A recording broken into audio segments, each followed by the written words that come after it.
Welcome back to my channel for this week's Human Design Transit Report, the very first of the year. Happy New Year, everyone. Today is Monday, January 2nd. If you'd like to find out about the transit that we're in right here at this moment, then go and watch my transit report from last week because I went into it in some detail. And today I'm going to focus on the transit that begins on Friday, January 6th. Okay, so if you want to see the other one, go and watch last week's transit report. Otherwise, stay tuned.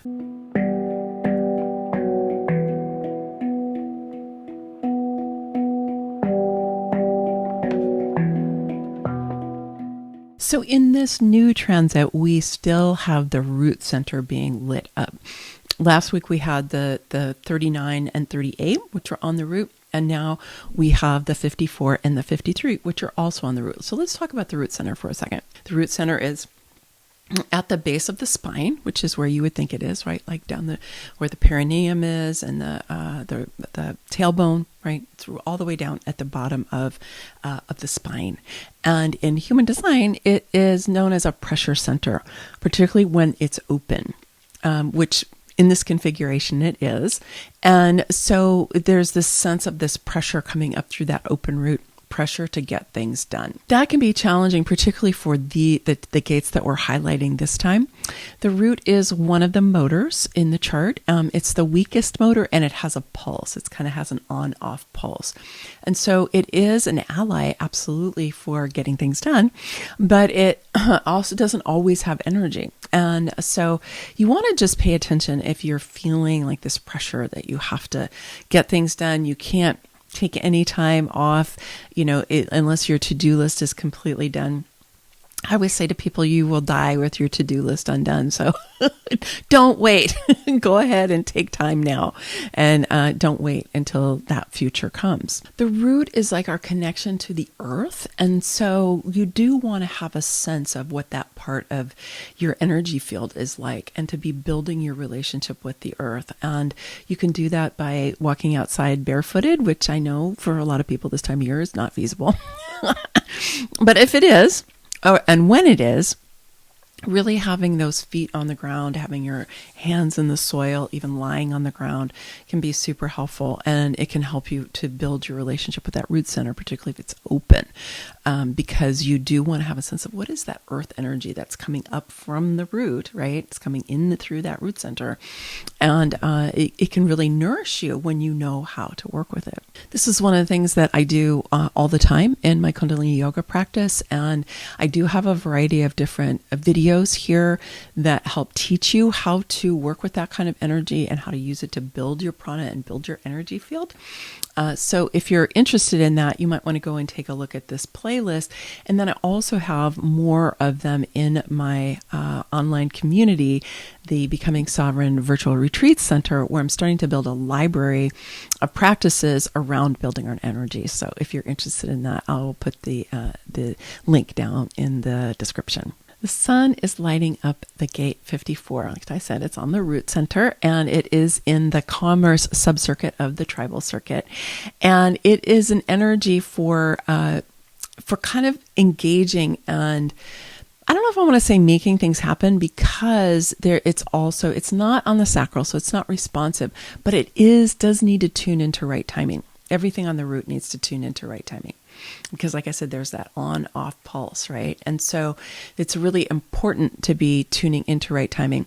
In traditional human design, it's known as the gate of drive or ambition.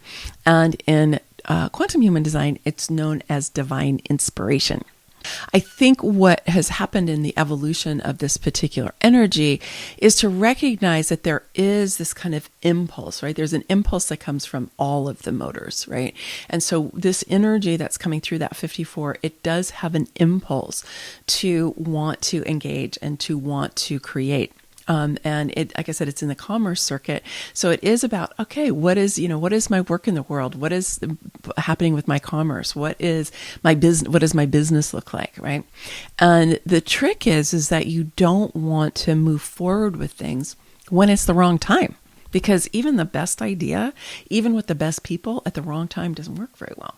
The challenge of the 54 is to know when to engage and how much to engage, and also when to wait and tune into right timing, and also know when to stop so that you aren't using the power of this energy to push. So I have the moon lighting up this gate in my natal chart, and it's a pretty driving energy. It can be. So it can be great for achievement. Absolutely. And you don't want it to run over you, right? You don't want it to be controlling you and kind of having this sense of pushing you to engage with things when it's not the right time. So that's really what you have to watch out for. So in renaming it as divine inspiration, Karen talks about the muse, okay? The muse. And yes, our muse does bring us divine inspiration. And then we have a translation experience of being like, okay, so what does this really mean? Is it the right time? How's it going to come into form? And this is where you really need to use your authority. So as a generator, I use my sacral authority, but whatever your particular authority is, you want to tune into that to see if you can get a sense of right timing. Because that 54 can be, like I said, it can be really good for achievement, but you don't want to burn out. And that's what happens if you let it go too much.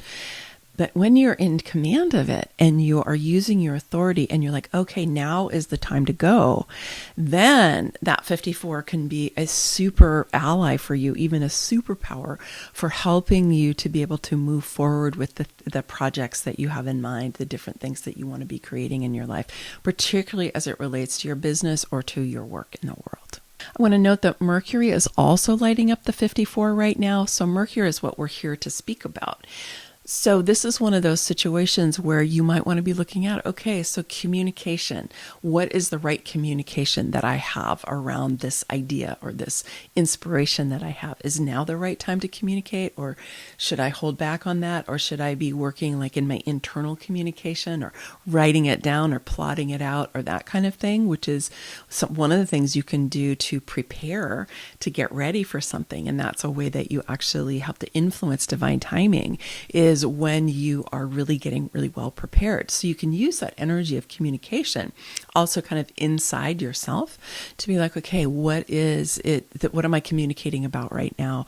And is this idea even, or this inspiration, is it even formed, right? Because Mercury can also help you put words to it, right? Because you might have more of a feeling about it, right? A sense of it. But then Mercury can help you become more verbal about it. So that's a great project to be working on right now.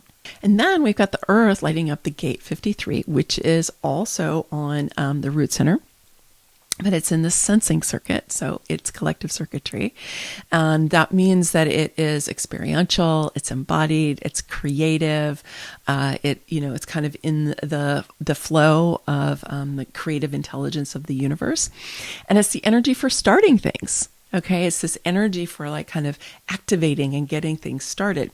Now, again, because it's on the root, it's going to have an on-off pulse. So you're again going to be wanting to tune into right timing for starting things.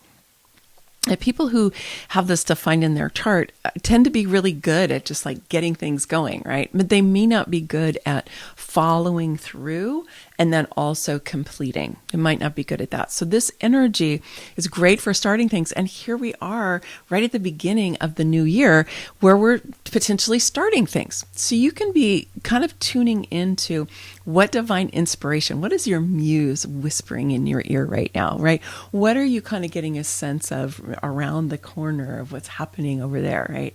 Which can be, the energy of that 54. And then also, what are you starting to feel this inner drive and this inner desire to start?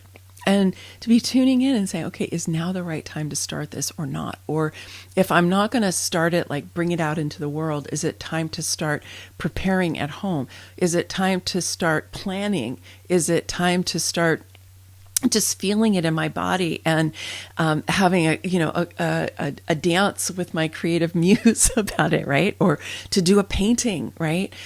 There's so many different ways that we can kind of get into this feeling of starting something and doing it from, this is right-brained energy. So doing it from a more creative and expanded and experiential way rather than from, just plotting it out logically and being really strategic about it.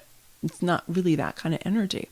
So just feeling this starting. I always kind of think of crocuses coming in up through the snow, It's that kind of like starting, which is how we know that spring is starting, when those crocuses first come up.